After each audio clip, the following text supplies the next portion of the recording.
नशिबात माझ्या देवा काय लिहिले देवा तुझ्या दारी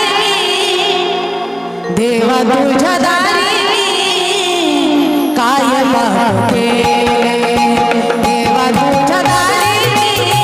काय पाप केले देवा तुझ्या दारी काय पाप